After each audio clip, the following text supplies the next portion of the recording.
Good morning my dear student. आपका स्वागत है आपके अपने ही चैनल हिंदी शिक्षा संकल्प में। मैं हूं वंदना, आपके लिए लेके आई हूं कक्षा 10 यूपी बोर्ड हिंदी की क्लासेस। तो बच्चों, आज हम लोग पढ़ेंगे माखनलाल चतुर्वेदी जी की कविता जवानी को। बच्चों, ये कविता जो है बहुत ही लंबी है और बहुत ही इम्पोर्टेंट भी है। परीक्षा में बार बार पूछी जाती है, एक बार नहीं। कुछ पद ऐसे हैं, कुछ पंक्तियां ऐसी हैं जो कि बार बार ही परीक्षा में पूछी जाती हैं, और जो आज हम लेके आए हैं वो 2025 के लिए बहुत ही महत्वपूर्ण है। तो बच्चों, जो आज की जितनी लाइनें हैं, अब इस बार जो पेपर आएगा बच्चों, तो उसमें क्या है, पूरा पूरा पद ना लिख के रेखांकित पंक्तियों की व्याख्या करनी होगी आपको, और उस पर आधारित कुछ प्रश्न, उस पद पर आधारित कुछ प्रश्न पूछे जाएंगे। जैसे संदर्भ पूछा जा सकता है, रस छंद अलंकार पूछा जा सकता है, या पूरा काव्य सौंदर्य पूछा जा सकता है। ऐसे प्रश्न, या किसी शब्द का अर्थ पूछा जा सकता है। ऐसे प्रश्न आपसे पूछे जाएंगे। तो अगर आप पूरा पद अच्छे से पढ़ लेंगे, समझ लेंगे, तभी तो आप उसका उत्तर दे पाएंगे। तो चलिए, आज हम पढ़ने जो जा रहे हैं ये बहुत ज़्यादा महत्वपूर्ण है। बार बार परीक्षा में पूछा गया है, 2018 में भी पूछा गया है, 2023 में भी पूछा गया है, और 2025 के लिए बहुत ही महत्वपूर्ण है। तो चलिए, समय वेस्ट ना करते हुए हम शुरू करते हैं माखनलाल चतुर्वेदी जी की कविता जवानी को। प्राण अंतर में लिए पागल जवानी, कौन कहता है कि तू विधवा हुई खो आज पानी। चल रही घड़ियां चले नभ के सितारे, चल रही नदियां चले हिमखंड प्यारे। चल रही है सांस फिर तू ठहर जाए, 2 सदी पीछे की तेरी लहर जाए। पहन ले नरमुंड माला, उठ स्वमुंड सुमेरु कर ले, भूमि सा तू पहन बाना आज धानी। प्राण तेरे साथ है उठ री जवानी, प्राण तेरे साथ है उठ री जवानी। बच्चों, ये कविता माखनलाल चतुर्वेदी जी की है। जैसा कि मैंने आपसे कहा कि आपसे संदर्भ पूछा जा सकता है। हो सकता है कि इसमें से कुछ पंक्तियों को रेखांकित कर दिया जाए और कहा जाए कि इन पंक्तियों, रेखांकित पंक्तियों का संदर्भ बताइए। तो आप क्या करेंगे? आप कहेंगे, कैसे संदर्भ लिखेंगे? आप लिखेंगे प्रस्तुत कविता, प्रस्तुत पंक्तियां माखनलाल चतुर्वेदी जी की काव्य संग्रह हिमकिरीटनी से लिया गया है, जो कि हमारी पाठ्य पुस्तक काव्य खंड में जवानी नामक शीर्षक से उद्धृत है। क्या लिखेंगे? प्रस्तुत पंक्तियां या प्रस्तुत पद माखनलाल चतुर्वेदी जी की कविता हिमकिरीटनी से लिया गया है और हमारी पाठ्य पुस्तक काव्य खंड में जवानी नामक शीर्षक से उद्धृत है। तो चलिए बच्चों, हम इस कविता का अर्थ देखते हैं। प्राण अंतर में लिए पागल जवानी। कवि इन पंक्तियों के माध्यम से युवा शक्ति का आवाहन करता है, युवा शक्ति की सोई हुई चेतना को जगाता है। कहता है, प्राण अंतर में लिए पागल जवानी, कौन कहता है कि तू विधवा हुई है खो आज पानी।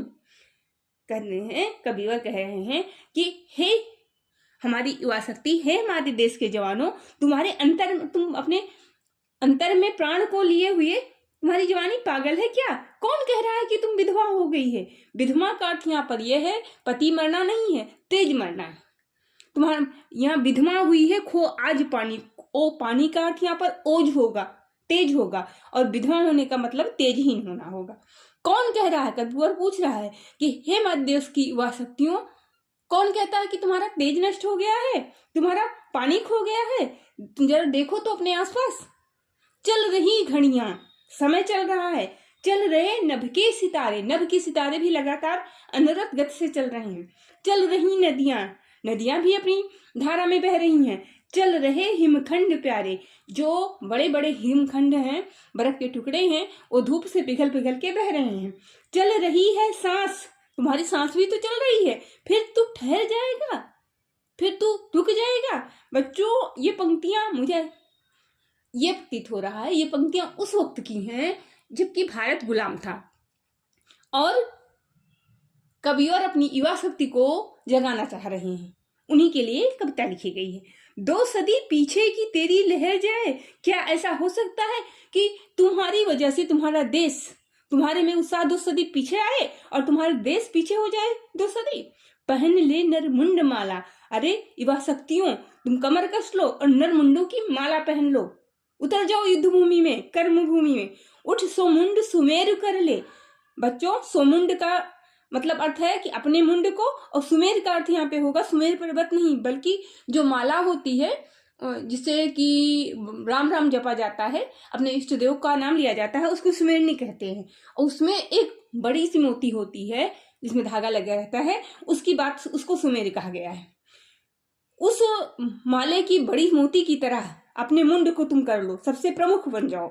भूमि सा तू पहन बाना आज धानी, पृथ्वी की तरह तू आज धानी बाना पहन ले, अपने आप को उत्साह का प्रतीक बना ले। प्राण तेरे साथ हैं उठरी जवानी, प्राण तो तुम्हारे साथ ही हैं, ए जवानों उठो और अपने कर्म को करो। बच्चों, ये तो हो गई कविता का अर्थ। यहाँ पे माखनलाल चतुर्वेदी जी ने युवा शक्ति को जगाया है अपने काव्य के माध्यम से, और ये कहाँ से लिया गया है? हिम किरीटिनी से। तो अब चलिए इसके काव्य सौंदर्य को देखते हैं।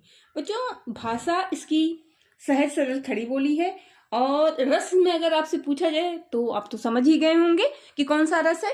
इसमें वीर रस है, और जहाँ वीर रस होता है वहाँ गुण कौन सा होता है? ओज होता है। और छंद इसमें तुकांत मुक्त है, और अलंकार इसमें अनुप्रास, उपमा और रूपक है।